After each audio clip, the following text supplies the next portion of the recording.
Sejam muito bem-vindos ao Mesa de Debates. Aqui quem está falando é o Guilherme e vamos que vamos, pessoal, continuar aqui a nossa programação da semana, conversando aqui sobre diversos temas, né, diversas questões que precisam ser debatidas e principalmente, né, falar, né, de educação, né? Quando a gente fala de educação, a gente tem que falar de educação pública e a gente tem que falar aí das universidades públicas. E falar de universidade pública, a gente precisa, obviamente, aí falar da USP. Então, para falar sobre esse tema, convidei aqui o Pedro, né? Ele que é do TCE da USP, né? O famoso TCE da USP, Alexandre Vanucci e também, né, militante da corrente Juntos, né, uma corrente, né, ligada ao MES. Então, Pedro, antes da gente começar, por favor, fale um pouquinho de você. Beleza, Guilherme. Acho que para começar, né, repetir um pouquinho, meu nome é Pedro, né? Eu sou estudante de História da USP, eu entrei no ano passado na Universidade de São Paulo e hoje eu componho, né, o DCE Livre da USP, Alexandre von Leme, que é um diretório central dos estudantes que é histórico, né, na história do Brasil, tanto de resistência, né, durante a ditadura militar, mas também de grandes conquistas na educação pública ao longo dos anos, né? Eu também faço parte do Coletivo Juntos, que é um dos coletivos de juventude que hoje atuam dentro do DCE e no movimento estudantil da USP, e também faço parte aí do PSOL pela corrente Movimento Esquerda Socialista, o MES. É, eu acho que é isso, por enquanto.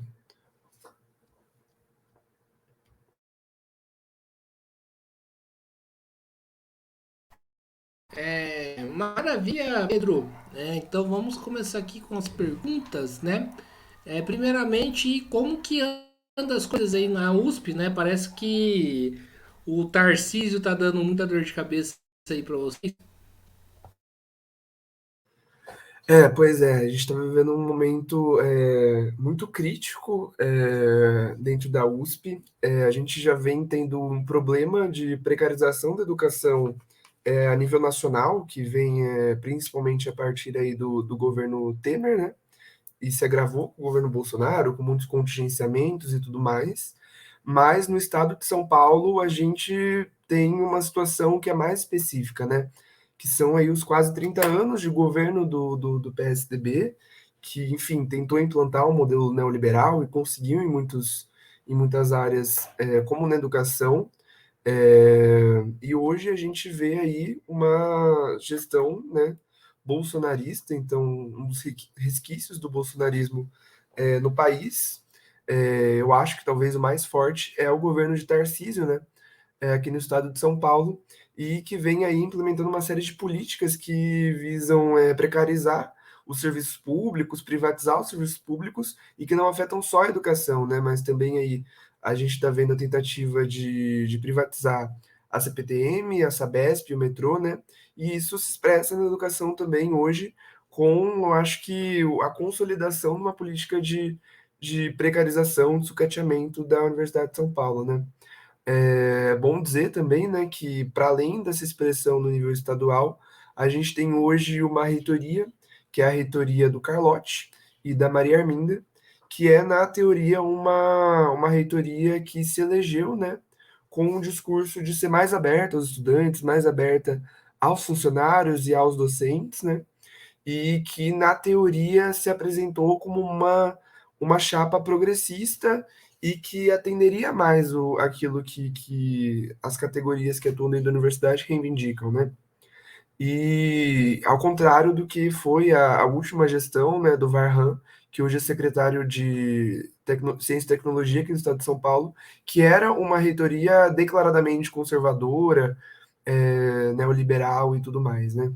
Então, a gente chega com uma expectativa de uma reitoria que talvez concedesse algumas coisas, mas o que a gente vê agora é uma espécie de avanço de um neoliberalismo meio progressista, assim, né?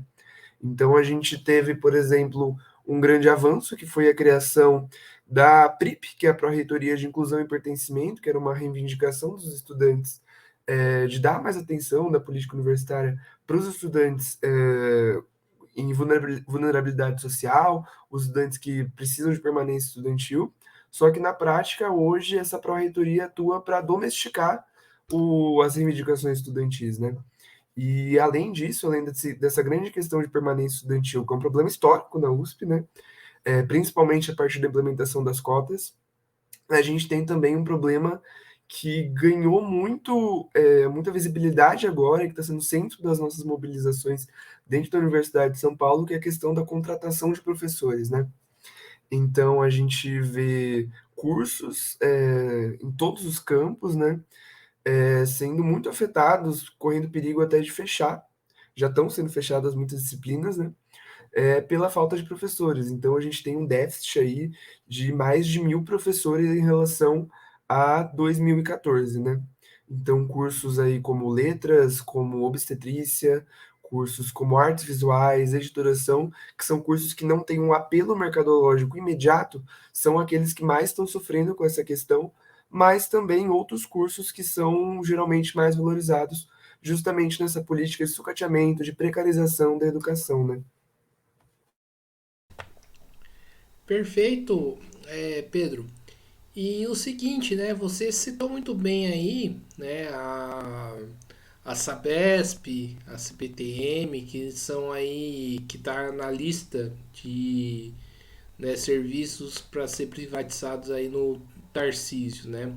Vocês da USP, estudantes da USP, estão se organizando aí para se juntar a essa mobilização que existe, né, contra a privatização?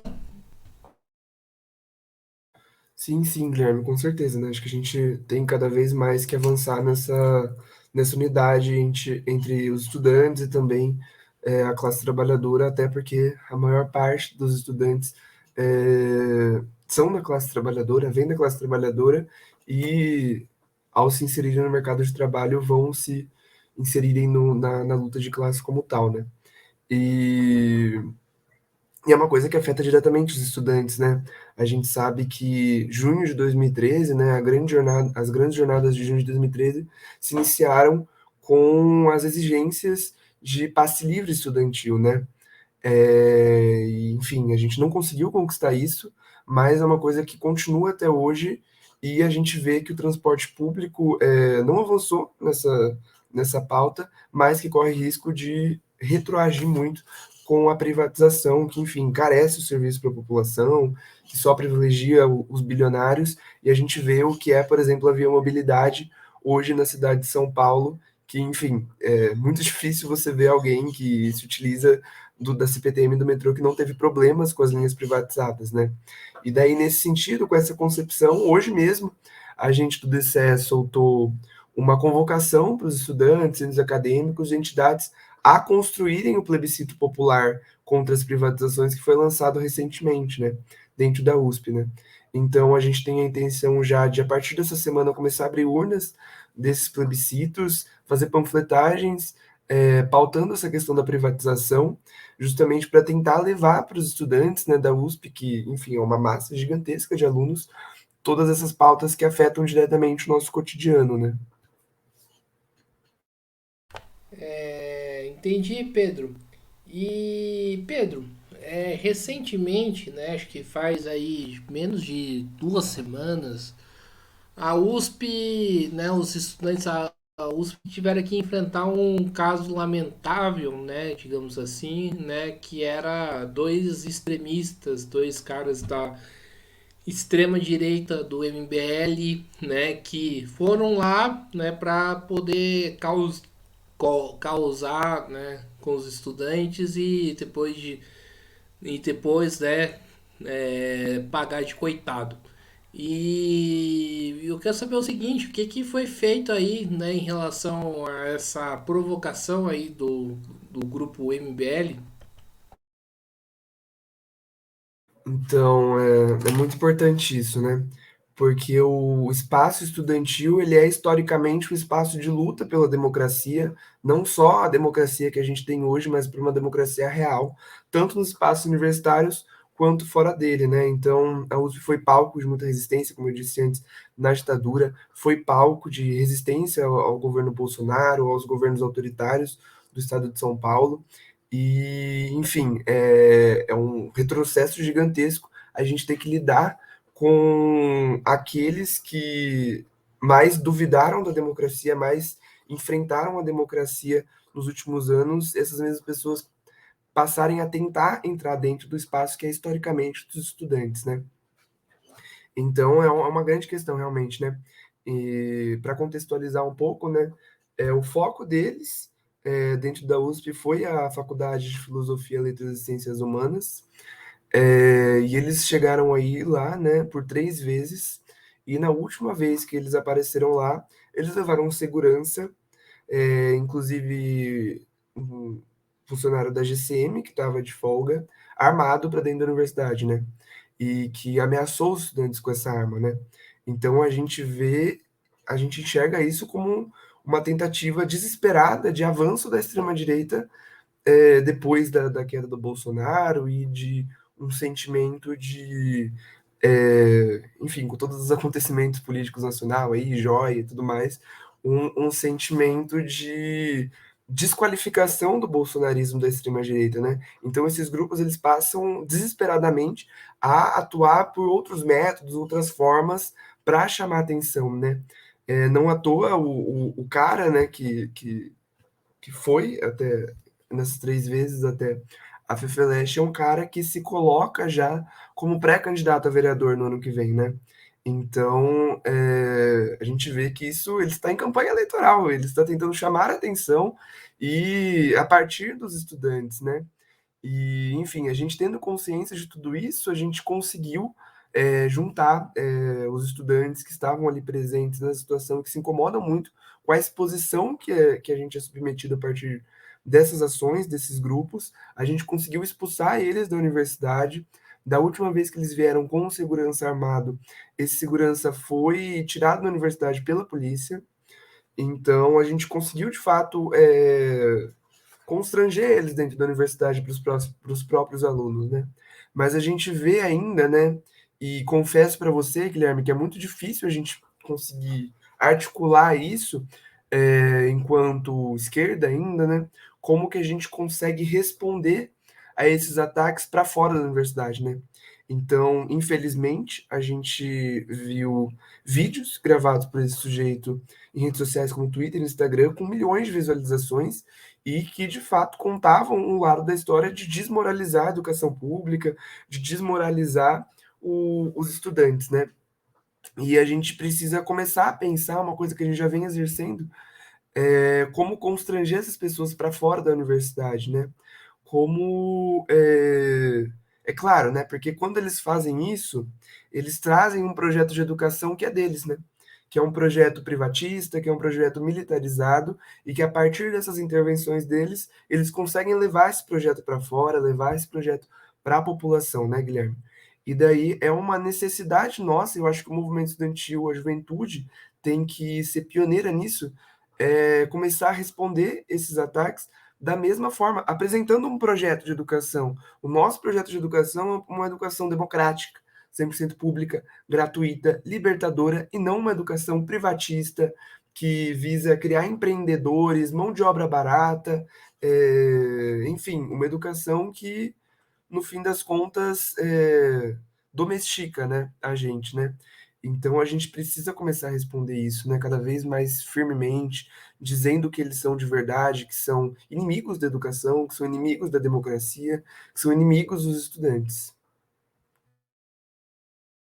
Pedro, agora tentando conversar, né, com aquele ouvinte que não conhece, né, a universidade pública, as universidades, não conhece os cursos de humanas e que acha, né, de forma errada, né, uma pena que se isso fosse verdade mesmo, né, que os cursos fossem antros para formar comunistas, né, mas infelizmente não é, para que acham que os cursos de humanas são antros aí para formar militante, gente de esquerda, né, comunistas, coisas do tipo. Gostaria que você respondesse esse tipo de afirmação, né, que é falsa.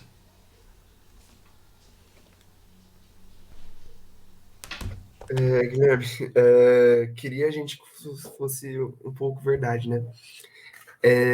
Mas então, né? Eu acho que a gente pode ir para dois lados, né? Existe uma desqualificação desses cursos de humanas, colocando que eles são inúteis. E é bom ressaltar que hoje, né, a instituição de ensino e pesquisa que mais produz pesquisa no Brasil é a Universidade de São Paulo.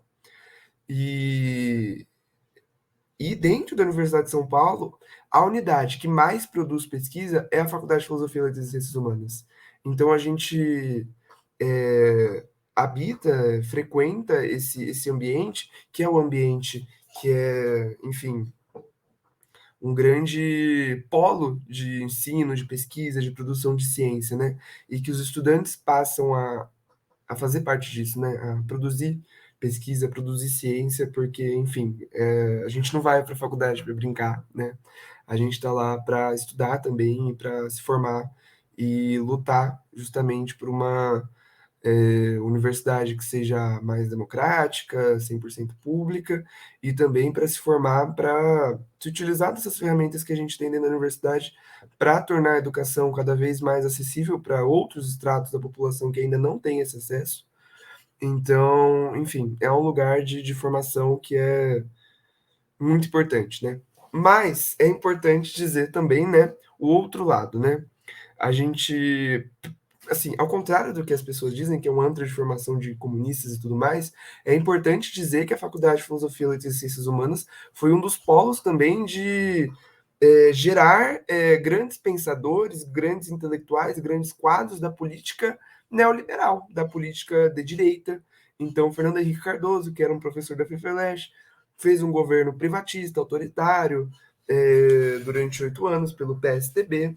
A gente vê o Haddad, que não é uma figura da direita, mas é uma figura de uma centro-esquerda, que é neoliberal, né? Então a gente vê o programa econômico dele, agora a gente viu a gerência dele da cidade de São Paulo, que não é nada comunista, pelo contrário, né? Segue sendo governos burgueses, governos é, políticas neoliberais, né?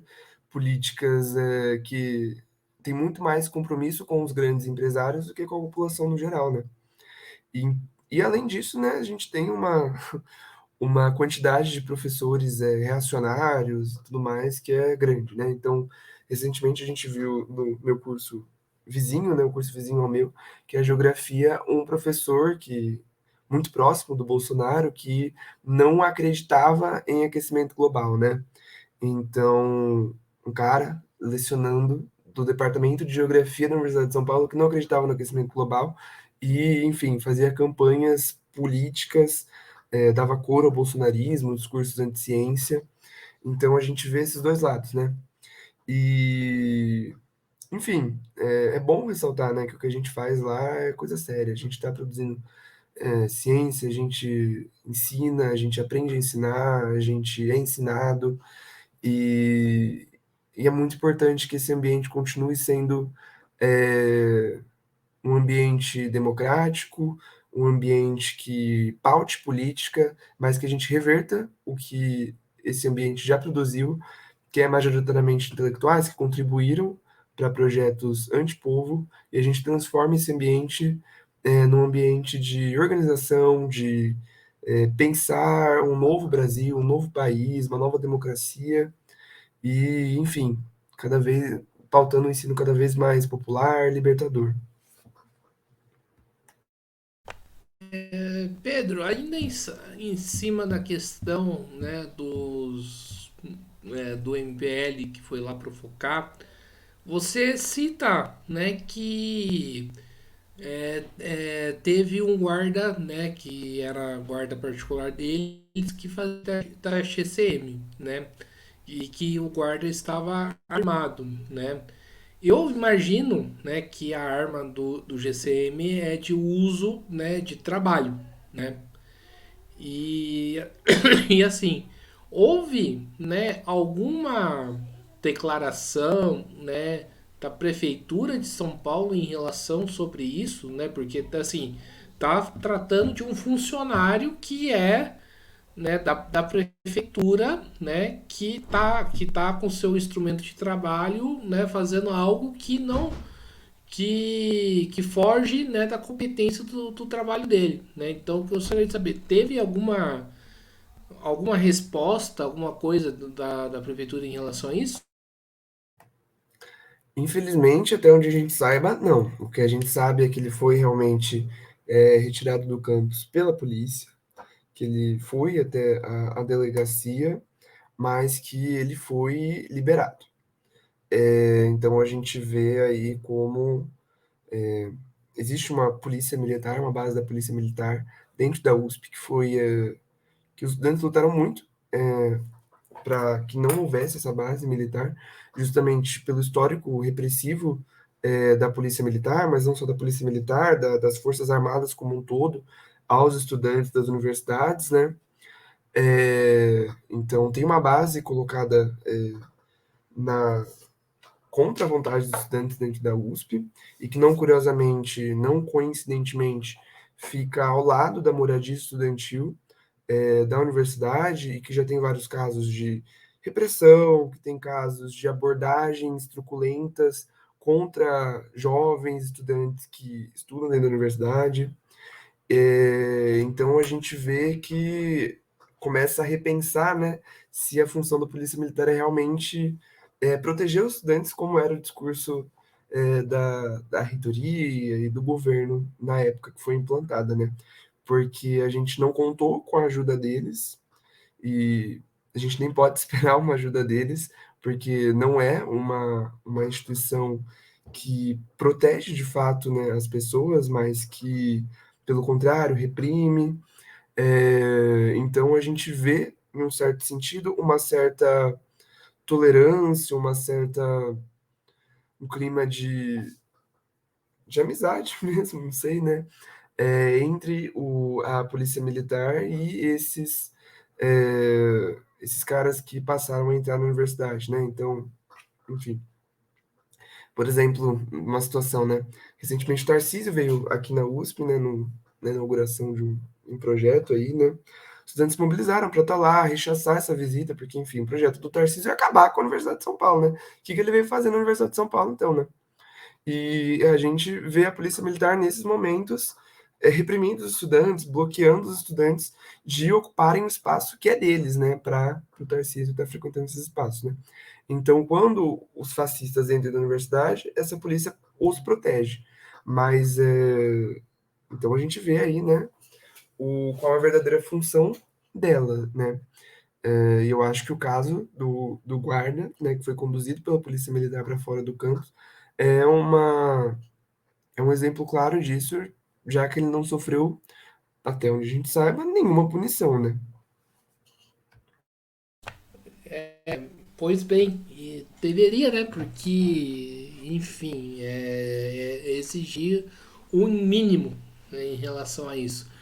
E Pedro, né, você citou aí vários intelectuais que, né, que se formaram na USP, dentro deles o Haddad, né? E quando a gente fala de Haddad hoje, né, a gente precisa falar de arcabouço fiscal, né? Como que o DCE da USP se posiciona em relação a esse tema, né? E de que forma o arcabouço fiscal prejudica, sucateia a universidade? Bom a gente falar disso, né? No começo do ano, quando o arcabouço fiscal foi anunciado, a gente, né, o DCE soltou uma nota que teve muita repercussão, inclusive, foi para em noticiários e tudo mais, é, contra o arcabouço fiscal e justamente indo no sentido de que esse arcabouço fiscal é, na prática, uma continuidade do teto de gastos do Temer e do Bolsonaro, né? Então, essa foi a nossa primeira resposta, mas a gente segue tentando mobilizar e conscientizar dentro da universidade o quão prejudicial isso é para a educação pública, né? Então, por exemplo, a gente está na iminência aí de aprovar uma greve, inclusive acho que é uma coisa que a gente pode conversar depois, e além das pautas locais, né, de dentro da universidade, que eu já citei aqui no começo, uma das pautas é também debater a política econômica voltada para a educação desse novo governo, né?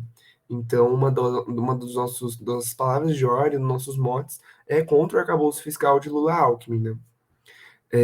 Mas falando um pouco mais sobre como esse arcabouço afeta diretamente os estudantes, né? Eu acho que, enfim, como eu disse, é uma continuidade do teto de gastos, de uma certa forma, enfim, e que várias áreas da educação, né? Acho que dá para destacar o Fundeb aí, né? Fundo Nacional da Educação Básica, vão sofrer contingenciamentos caso o governo não atinja as metas impostas pelo mercado financeiro, pelos bancos, pelos grandes empresários, né? Então a gente vê aí um governo que ele foi eleito pelas mãos, pelas nossas mãos, pelas mãos dos estudantes, da juventude, da população negra, da população periférica, das mulheres, da classe trabalhadora, da população LGBTQIA+, é, que é a população que mais precisa dos serviços públicos, que, enfim, é mais marginalizada nessa sociedade e que agora, de certa forma, estão sendo deixados de lado, né? No arcabouço fiscal, uma das medidas que a gente pode exemplificar disso, que, enfim, pode diretamente prejudicar essas parcelas da população, né? Então, enfim, talvez um pouco do que a gente esperava, né? De acordo com o que a gente tem de leitura dos últimos governos petistas, mas que, enfim, infringe até mesmo as promessas de campanha que o próprio Lula fez, criticando muito o teto de gastos, os debates, criticando qualquer ajuste fiscal, e, e agora a gente vê na prática a continuidade dessas políticas que são políticas que vêm do Temer, que vêm do Bolsonaro, e que agora se fantasiam um pouco desse neoliberalismo meio progressista, assim, né? Pedro, você fala, né, de uma greve, né, para ser pode ser aprovada. Até onde que eu acompanho, né, a USP, a letras, né, parece que está em paralisação. Eu gostaria um pouco que você falasse, né, dessas lutas, né, dos estudantes, né, o que reivindicar, né, quais são as pautas. Boa, boa, Guilherme. Eu acho que para a gente falar disso, acho que a gente pode voltar um pouco na história, né? Então, lá atrás, a gente citar algumas mobilizações que foram fundamentais na história da universidade, só desse século. Em 2002, 2003, a gente teve uma mobilização massiva dos estudantes, justamente pela mesma pauta que a gente está pautando hoje, né? Que é a contratação de professores que, enfim, naquele momento o quadro docente estava mega defasado, disciplinas sendo canceladas, cursos com perigo de serem fechados, a mesma coisa de hoje, principalmente nas humanidades novamente, né? Os estudantes ocuparam a USP, fizeram greve e conseguiram a contratação de, enfim, centenas de docentes, é, inclusive o gatilho automático, né, que era uma política que foi cancelada, cancelada em 2014, né, que era uma política de que a partir do momento que um professor se aposenta ou morre, falece, um concurso para ocupar a vaga dele é aberto e o novo professor imediatamente é contratado e é reposto esse lugar desse professor que teve que, enfim, sair da universidade ou falecer.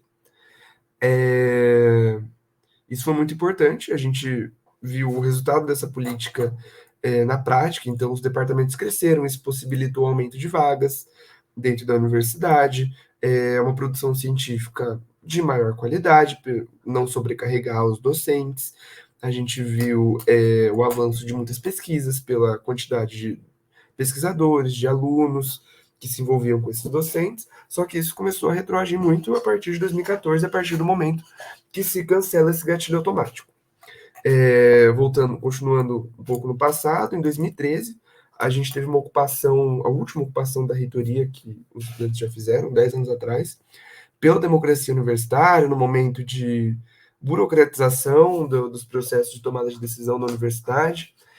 Passaram 3 meses dentro da reitoria, ocupando a reitoria, é, e, mais recentemente, em 2016, isso ressaltando as mobilizações que mais saltam os olhos, né? Em 2013 também vale a pena falar que era entrou num processo aí maior, né? Que, enfim, foi as grandes mobilizações de 2013, né?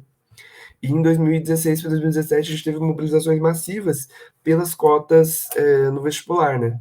Que, enfim, a Universidade de São Paulo foi a última no Brasil a adotar as cotas, né?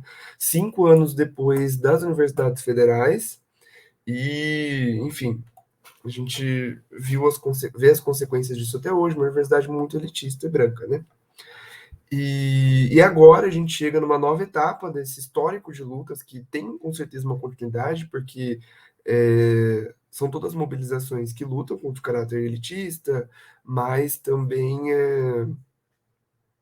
um caráter neoliberal da educação, com certeza, e, enfim, de precarização da universidade, de limitar o espaço estudantil, né? Limitar o ensino, a pesquisa, né?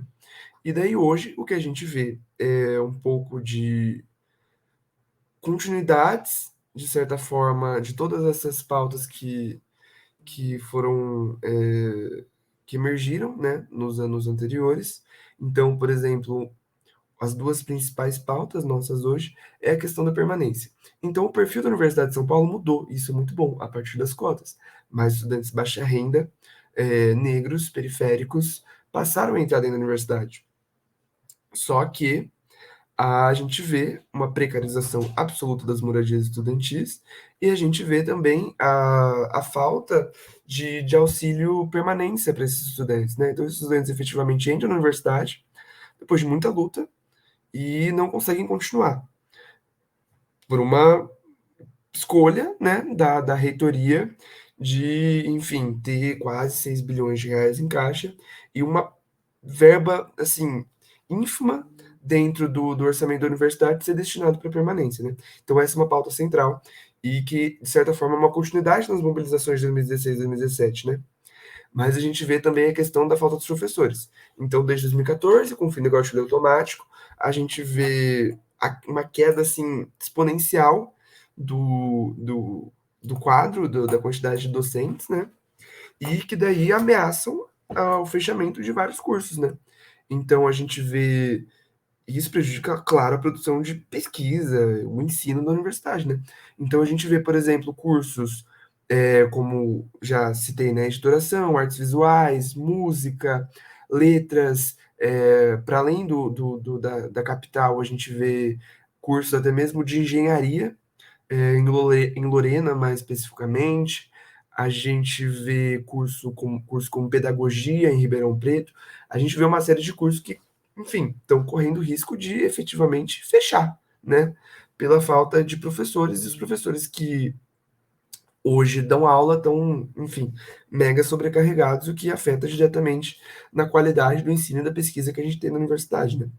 E tendo tudo isso, né, uma bagagem dessas pautas que não são de hoje, já vem de algum tempo, a gente vê um processo que parte não só das entidades estudantis, né, mas os próprios estudantes de radicalizar a luta.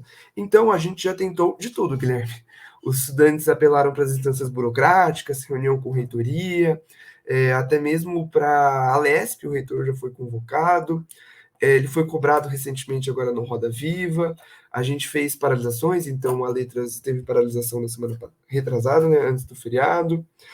E houve uma ocupação do campus que provavelmente é o mais precarizado na Universidade de São Paulo, que é o campus da USP Leste. Houve uma ocupação de uma semana lá por essas mesmas pautas, e nada disso, né, resultou numa resposta efetiva da reitoria, né? Então agora a gente está dando um passo, né, que é a possibilidade da gente entrar em greve. Isso vai ser decidido numa Assembleia Geral no dia 19, mas que vem se criando um clima que favorece a isso, né? Então, muitos cursos passaram a se mobilizar e a gente vê realmente um clima de radicalização dessa luta e a gente vai, espero eu, dar uma resposta histórica. A gente vai continuar nessa jornada de lutas que vem há mais de 20 anos, que é uma tradição já da Universidade de São Paulo, dos estudantes que lutam, mas também eu acho que a gente vai ser um setor pioneiro aí de resposta ao bolsonarismo em São Paulo na figura do Tarcísio, né? Então, os estudantes foram pioneiros nacionalmente em 2019 contra o tsunami da educação, contra os contingenciamentos do Bolsonaro, a irem para as ruas, foram pioneiros também na pandemia, em irem para as ruas, e agora, novamente, aqui no estado de São Paulo, a gente vai ser pioneiro novamente, em conjunto com os servidores públicos, com os trabalhadores da CPM, do metrô, da Sabesp, aos professores da rede estadual, vamos ser os setores que vão dar a primeira resposta ao bolsonarismo aqui no estado de São Paulo. Eu acho que é a greve da USP, uma greve na maior universidade desse país, vai conseguir pautar um outro projeto, um projeto que enfrente o projeto neoliberal, autoritário, privatista que o Tarcísio está tentando colocar no estado de São Paulo, e eu acho que o recado tem que ser muito claro. A gente não vai deixar uma figura renovada, mais palatável do bolsonarismo se criar no estado de São Paulo. O Tarcísio não pode se viabilizar como um candidato para as próximas eleições. Ele não pode achar que ele está à vontade no estado de São Paulo para acabar com a universidade, para precarizar serviço público, para fazer chacina nas periferias. E eu acho que é nesse sentido que as nossas mobilizações têm que seguir, né?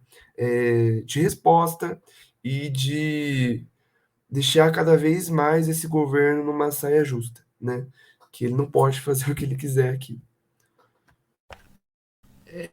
Pedro, pelo que eu entendi, eu gostaria que você respondesse.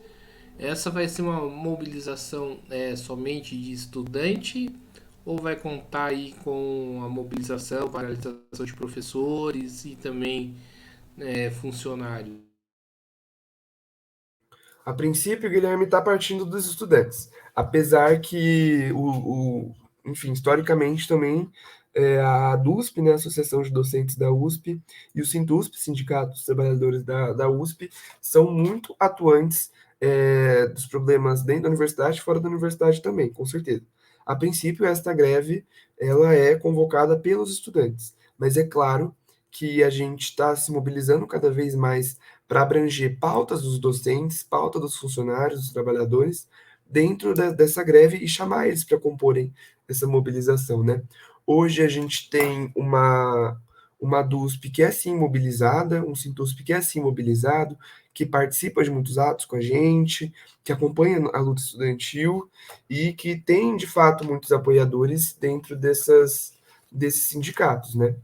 E, enfim, muitos professores, funcionários já disseram que estão com a gente, né? Participam dos nossos espaços. Mas, ao mesmo tempo, a gente vê uma parcela grande dessas categorias que ainda tem resistência a, a essa greve, né? Então, a gente tem uma quantidade boa de professores dentro da universidade que são professores, enfim, reacionários, de certa maneira, né? Que são contra greves, que, enfim, não estão lá muito preocupados com as demandas dos estudantes. A gente tem também docentes, funcionários que legitimamente não se sentem preparados para abarcar nesse processo, porque, enfim, envolve um nível de exposição e de disputa, e que no que a gente está vendo no histórico da Universidade de São Paulo, a resposta sempre foi muito autoritária, né? Expulsões, demissões políticas, processos contra alunos, contra funcionários, docentes. Então, é uma coisa a ser construída, né? E que pode apostar que a gente está tentando construir, sim, isso na Universidade de São Paulo.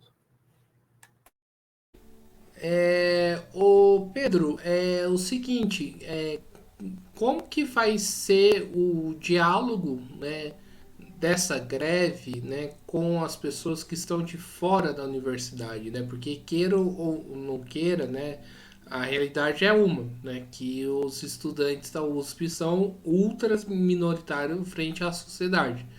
E como que vocês pretendem aí dialogar, por exemplo, com um jovem que não está, né, dentro da USP?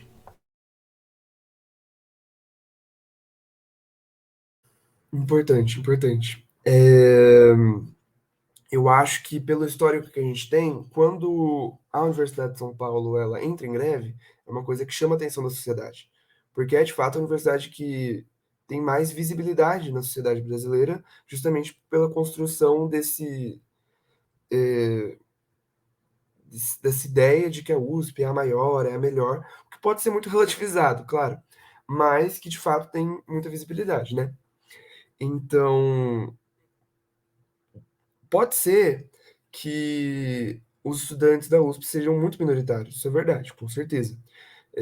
Pode ser que a maioria das pessoas da sociedade não tenha contato com os problemas que a gente vive na universidade, até porque a universidade segue sendo muito elitista. Mas eu tenho certeza, Guilherme, que se a gente se articular, se a gente conseguir levar isso para frente, essa luta para frente, a gente vai conseguir pautar coisas, né?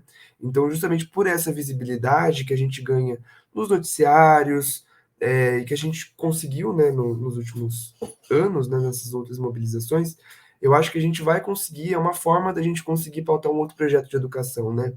Então, apesar é, da gente ter pautas locais e serem as pautas locais que estão dando o maior impulso para essa mobilização, a gente acha que a gente mostrar para a sociedade como um todo que aquela que é a conhecida como mais importante universidade, a maior, a melhor, ela está sofrendo um processo crítico de precarização, de desmonte, o que será os próximos anos, né? O que será da educação nos próximos anos. Então, demonstrar que esse processo é um processo estrutural e global na educação pública brasileira, né? Que o sucateamento é uma realidade há décadas, o projeto privatista é uma realidade há décadas, e que, independente de governo, até agora, até hoje, da nova república, nenhum desses governos se absteve de levar a cabo esse projeto que é de fato privatista na educação, sucateamento. Então, eu acho que é uma oportunidade da gente se utilizar dessa visibilidade para pautar um outro projeto, para mostrar para os estudantes que eventualmente queiram adentrar dentro da universidade, para que eles saibam que a história da USP é uma história de luta.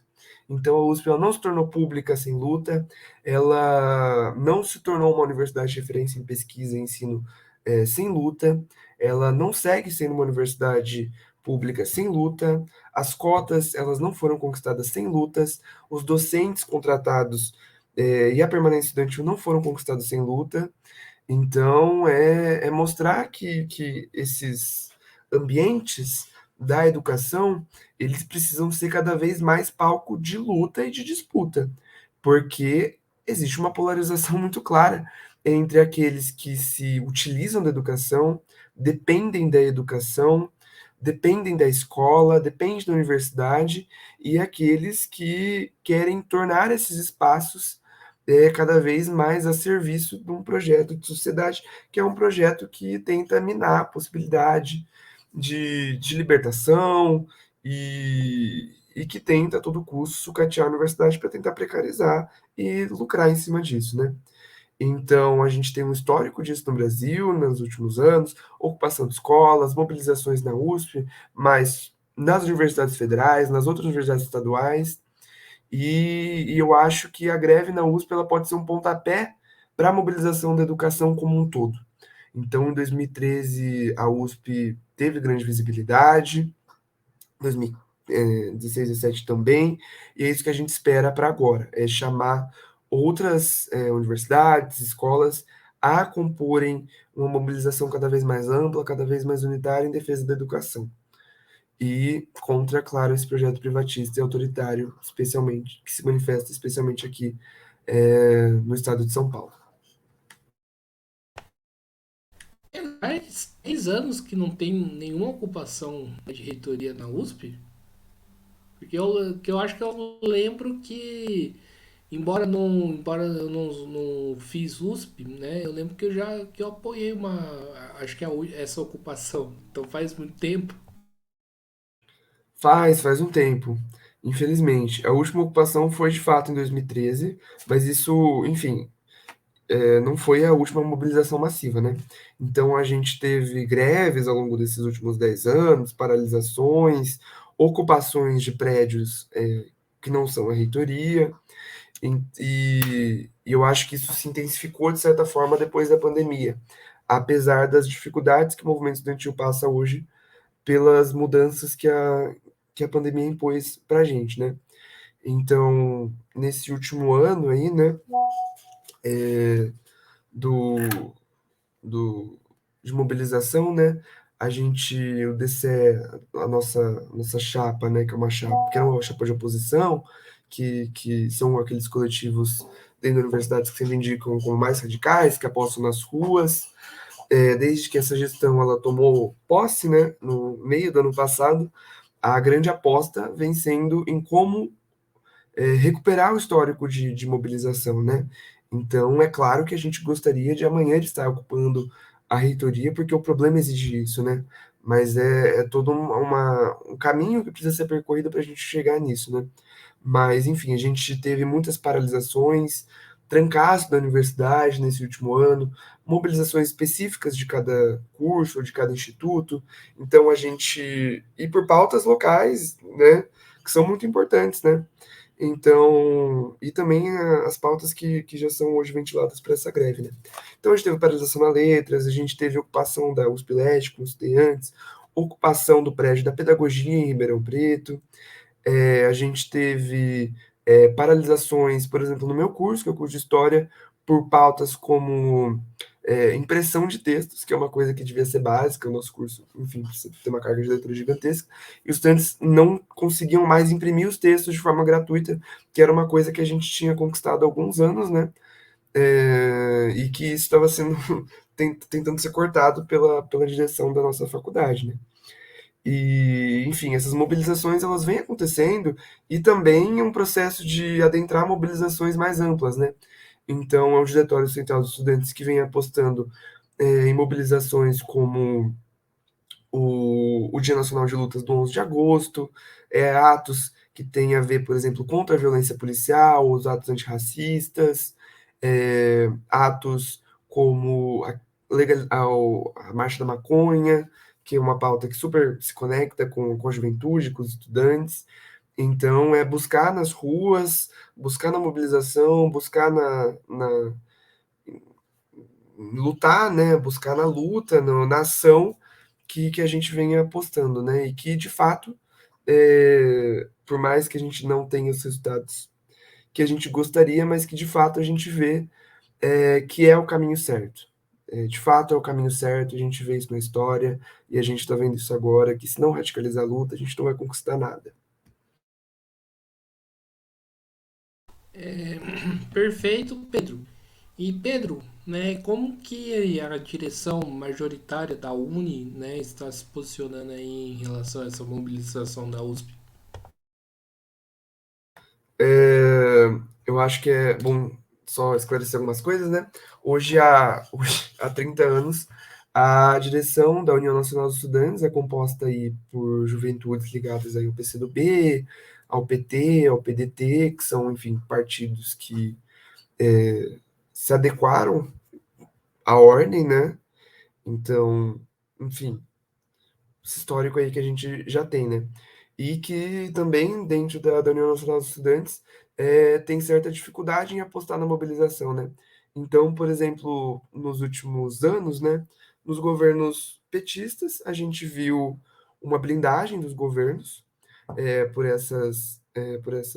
pela entidade, né, pela União Nacional dos Estudantes, e que felizmente reapareceu ao longo do governo Bolsonaro e teve uma presença muito marcante nas ruas, né? A Uni colaborou muito na derrubada do Bolsonaro e também, de certa forma, de unificar o movimento estudantil por essa pauta, que era uma pauta muito urgente.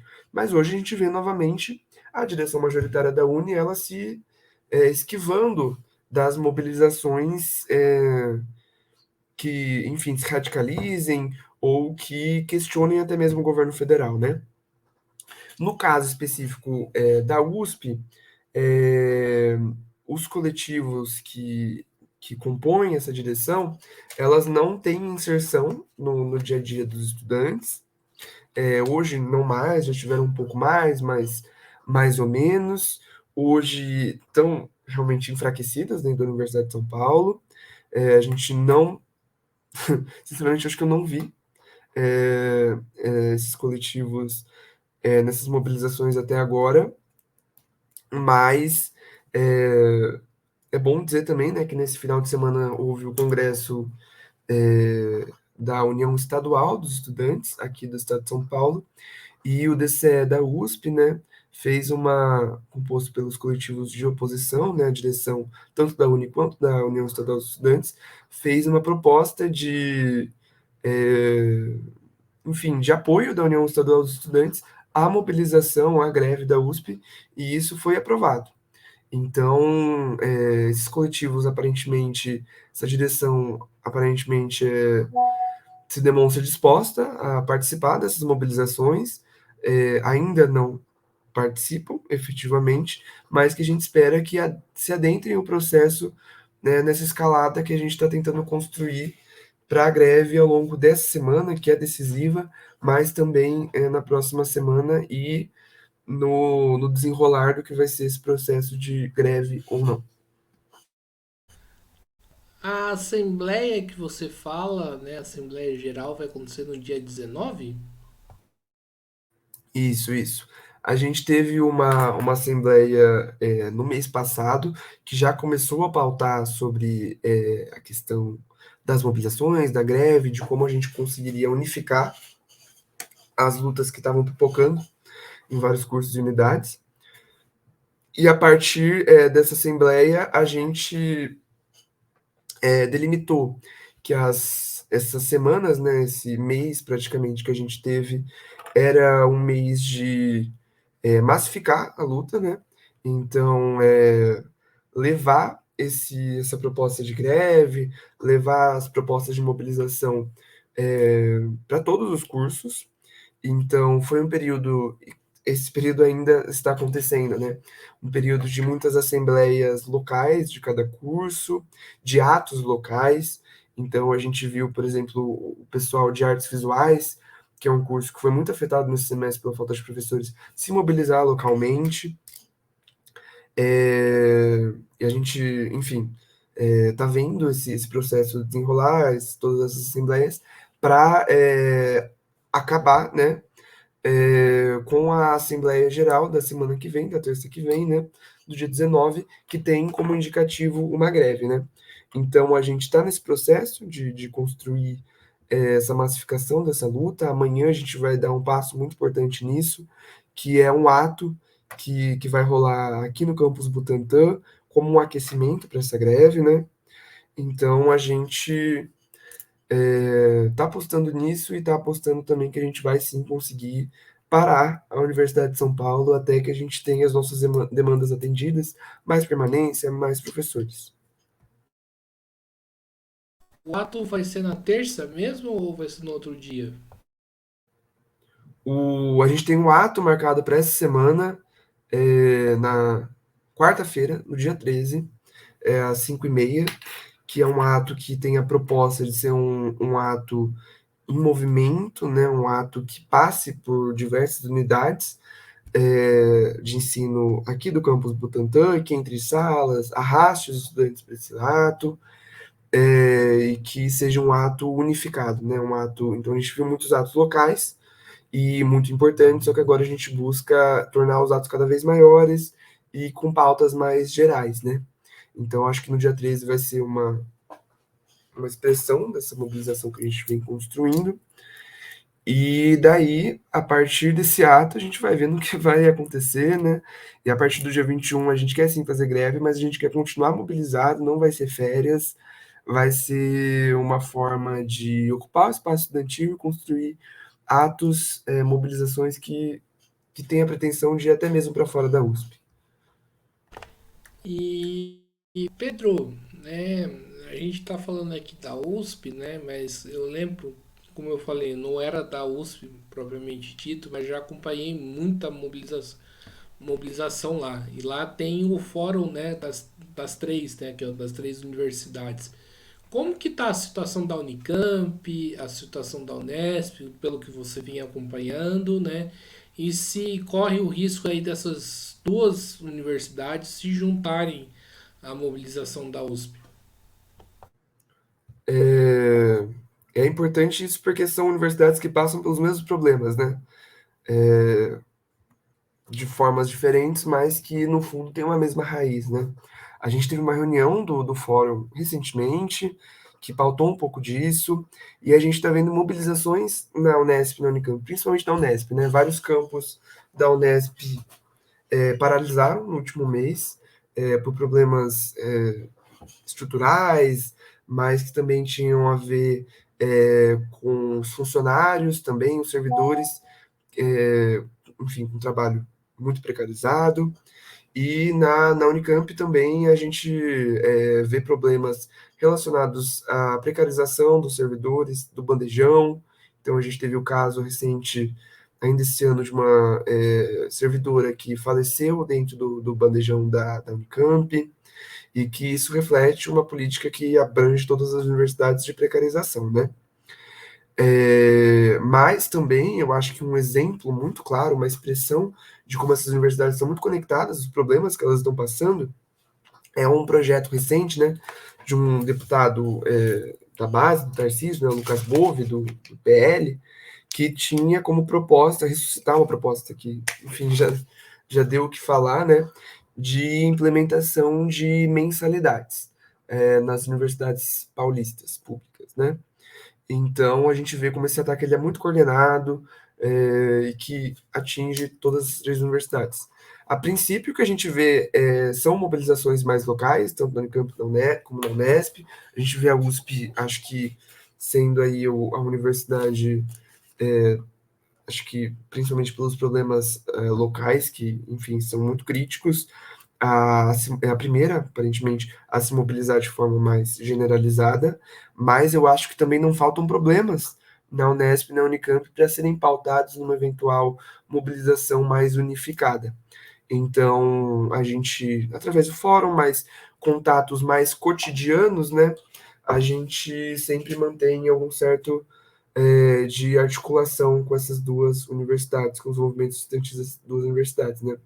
Um exemplo disso é contra esse projeto desse deputado Lucas Bove, um outro projeto de um sujeito do MBL, do Zacarias, né? Que, enfim, previa a polícia militar dentro das universidades. O DCE da USP, o DCE da Unicamp, eles voltaram uma nota de repúdio conjunta a esses dois projetos, e foi uma nota que repercutiu. Um desses dois deputados bolsonaristas fez um escândalo na Lesp, gravou um vídeo rasgando a nossa nota. Então a gente vê aí como esse movimento que se articula, o movimento estudantil articulado, ele tem voz sim na universidade, atrapalha esse projeto aí da direita. Então é isso aí, pessoal. Estamos encerrando aqui mais uma entrevista aqui com, né, do Mesa de Debates. Primeiramente, quero aqui agradecer a participação do Pedro, né, o Pedro do TCE da USP, dizer que pode contar aí com o Mesa de Debates nessas mobilizações que a gente vai procurar, né, ser uma voz aí em defesa dos estudantes, né? Eu lembro que quando eu apoiava mais diretamente as mobilizações da USP, tinha muita gente criminalizando, né? Então a gente quer ser uma voz, né, em defesa dos estudantes. E eu passo a bola aí pro Pedro fazer as suas considerações finais aí da nossa entrevista. Boa. Muito obrigado, né? Começar agradecendo a você, Guilherme, pelo espaço que o Mesa de Debate está concedendo para a gente vocalizar um pouco isso. A gente sabe que pela mídia tradicional a gente não vai conseguir muita coisa, eles só passam a vociferar a nossa voz é, depois que a coisa fica mais grave, né? E, enfim, é muito importante que a gente tenha aliados da mídia independente que vocalize as nossas pautas, né? E eu vejo aí no Mesa de Debates uma ferramenta, um instrumento de luta que pode deixar que a gente vai se utilizar, a gente vai continuar articulado e convido vocês a sempre acompanharem a nossa luta, né? Mas para finalizar aí, né? Algumas considerações finais. Eu acho que essa entrevista ela mostra um pouco de como o movimento estudantil, depois de uma pandemia que abalou um pouco a mobilização dos estudantes, ele segue vivo, ele segue adotando novos métodos, se propondo a ir além dos métodos tradicionais, se radicalizando, e é isso que a gente vem buscando fazer na Universidade de São Paulo através do DCE, né? E por conta disso, né, eu acho que a gente vai conseguir, a gente já está conseguindo se utilizar do movimento estudantil para vocalizar um projeto de educação, de sociedade, de democracia que é radicalmente novo do que existiu até hoje no Brasil, através sim das pautas mais urgentes, como a questão da falta de professores e a permanência que é consequência da política privatista e de sucateamento, mas também pautando coisas que só a juventude, que só o movimento estudantil tem a cara e a coragem de pautar, né? Então, usar de todas essas mobilizações para deixar o recado para o bolsonarismo que segue vivo, deixar o recado para o fascismo que se articula no Brasil, deixar o recado para o Tarcísio, deixar o recado para o projeto neoliberal que se articula nas instâncias governamentais, no governo federal, nas reitorias, nos governos, de que o movimento estudantil ele está mais forte do que nunca, ele se inspira muito na longa trajetória de luta que o movimento estudantil teve nesse país, foi protagonista de resistência, de pautar projetos alternativos, e ele vai continuar com esse propósito, independente das tentativas de enfraquecê-lo, de silenciá-lo, de reprimi-lo, né? E eu acho que aquilo que a gente está construindo hoje na USP é uma grande expressão disso. A gente vai dar resposta, a gente vai enfrentar os governos e as reitorias que tentam a todo custo silenciar a voz dos estudantes, e eu convido todo mundo aí a conhecer mais do trabalho que o movimento estudantil vem fazendo hoje aqui em São Paulo, mas não só em São Paulo, e que busca sempre articular esse projeto geral da educação com um novo projeto de país que vai ser construído pelas nossas mãos, pelas mãos dos estudantes, pelas mãos daqueles que já constituem o mercado de trabalho, vão constituir, e também daqueles que sempre lideraram as mobilizações na história desse país. Então é muito importante o que a gente está fazendo, a gente está fazendo história, é, e é isso, gente. Procurem sempre o movimento estudantil, estaremos sempre ao lado das mobilizações dos trabalhadores. é, e, enfim, eu acho que é isso. Eu acho que a gente tem que ser protagonista, sim, na disputa por um novo país, por uma nova democracia, por uma nova universidade, uma nova educação. Maravilha, então, mais uma vez aqui agradecendo o Pedro do DCE da USP, também agradecendo a você que estiver nos acompanhando. Peço aí que se inscreva no canal Podcast Mesa de Debate Instituto Pouco, acompanhe o nosso trabalho, curta, compartilhe e comente aí nos nossos vídeos. Tem bastante material legal aí nesse último período. Também segue a gente nas redes sociais, Facebook, TikTok e Instagram. E quem puder colaborar. Peraí, pronto, tô bem. Colabore aqui com o nosso Pix 385 007 028 00 CPF. e também do nosso Padrim, www.padrim.com.br/podcast Mesa de Debates. Então é isso aí, pessoal. Da minha parte, por hoje é só. Forte abraço a todo mundo e fui!